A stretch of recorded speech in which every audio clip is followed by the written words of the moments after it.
Hey, I'm Dustin with Overland Van Project, and this is our new Mazama build-out on a 170 all-wheel drive chassis. Take a look. So on the exterior, this van came equipped with the factory LED headlights, so you've got the really nice bright lights up front, got the factory fogs. We took and swapped out the factory 29-inch tires with the Toyo AT3W. These are a really nice tread. They're pretty quiet, not too aggressive, but they still will get you out of a pinch, and they're snowflake rated. We ended up putting on a Van Compass 4.3 kit, and with that you need to have a wheel spacer when you're using the factory steels. So I actually like to offer this as an option to our clients to save a little bit of money, use the nice black factory steel wheels when they're not going to go any bigger than a 31.5 inch tire. When you do that, to clear this aftermarket shock, you have to add this wheel spacer. So we use one from Alpine Van Works. Works great, looks good, and really improves the stance of the rig. All right, this client opted for some pretty low profile aluminum running boards. These are a nice option if you're not trying to add too much cost to your rig. They're only about $400. So really nice setup, nice and sturdy, and you don't have to worry about them. So coming into the interior, we've got the C4 Sleep 4 layout. So this uses two JMG captain's chairs. These chairs are really nice. They're super comfortable. And they also feature swivel. So this lever swivels the seat side to side. It's a little bit more practical in this seat by the door because you can actually swivel that and look out. They also slide forward and backward, and they recline a good amount.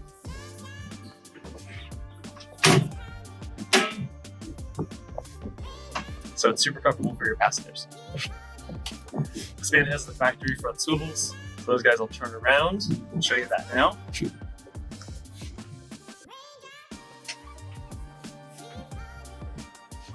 The factory swivels are great if you can get them. There are good aftermarket options as well, but the factory swivels keep the seat nice and low profile because the action is really good. Again, this is the Mazama layout. It's our C4 Sleep 4 on the 170. And when we do this layout, we really try and keep the water all on the same side. This is an RVIA van, so they like to have, there's a lot of particulars about the water system in an RVIA setup. So keeping it all on this side really helps. So we've got our sink here. We've got our shower here. The water tank is on this side, and then the gray tank is underneath. That way you don't have hoses going underneath the floor. Now it is possible to do that using the right heating systems, usually with the glycol loop, but it just simplifies things if you don't have to do that. Got some nice upper cabinets here on gas props.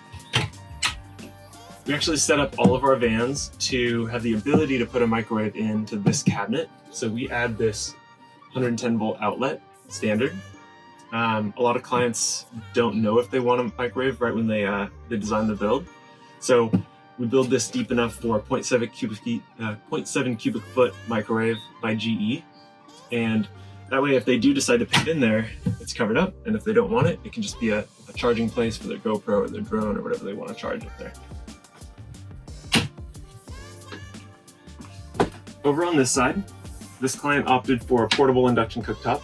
So we don't actually have one built into the counter. And that was because they wanted to be able to cook on the outside table or on a picnic bench or whatever they want to do.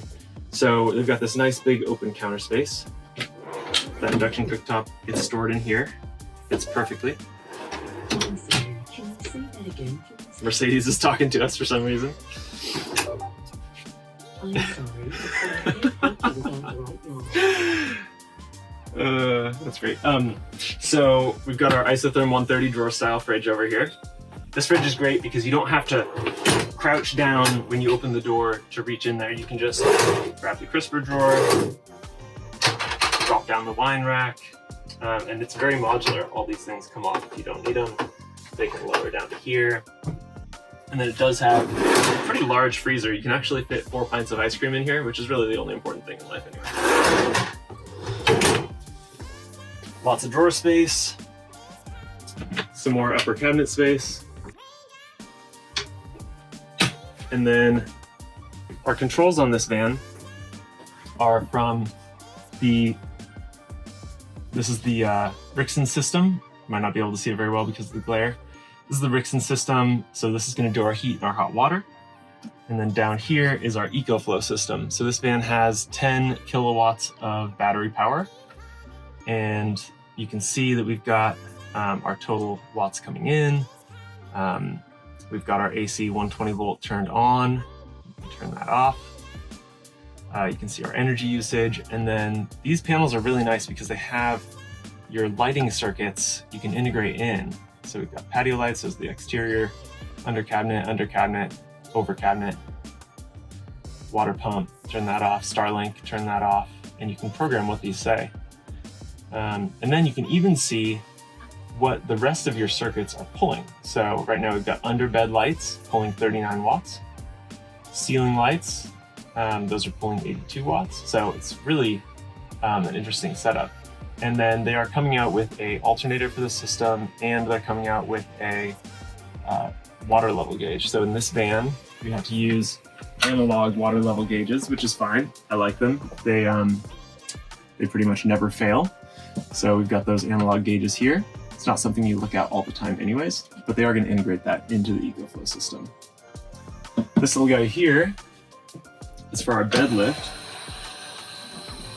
So we can go ahead and lower this down.